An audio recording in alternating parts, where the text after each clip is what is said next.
महबूब शेख शरदचंद्रजी साहेबांच्या गटातला पदाधिकारी कार्यकर्ता कार्यक्रमात म्हणाला की लाडकी बहीण म्हणून कोण मिरवतोय तर अजितदादा असं वक्तव्य जे काय केलं ते महबूब भावा तोंडाला तुझ्या लगाम लाव, काय बोलतोय ते आधी बघ।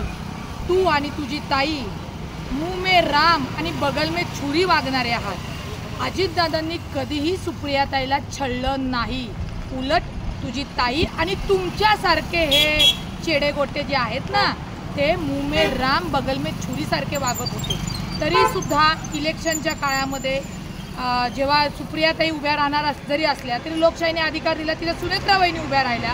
आपण सातत्याने अजितदादांबद्दल जे चुकीचं वक्तव्य करताय ते करू नये, अन्यथा आम्हाला तुमचा सगळाच सातबारा उतारा काढावा लागेल। आणि हो महबूब भाऊ, आम्ही लाडक्या महाराष्ट्राच्या ज्या बहिणी आहोत ना त्या अजितदादांच्याच आहोत आणि अजितदादांच्या सोबत आहोत। एखादी बहीण वाईट निघाली आणि एखादा भाऊ नालायक निघाला तुमच्यासारखा म्हणून फरक पडत नाही, पण जे जसे वागतात तशाला उत्तर द्यायला अजितदादाच्या या बहिणी सदैव तयार आहेत। त्याच्यामुळे दादांबद्दल वक्तव्य करताना महबूब शेख तोंडाला लगाम लाव, एवढंच सांगते तुला अजितदादाची बहीण म्हणून।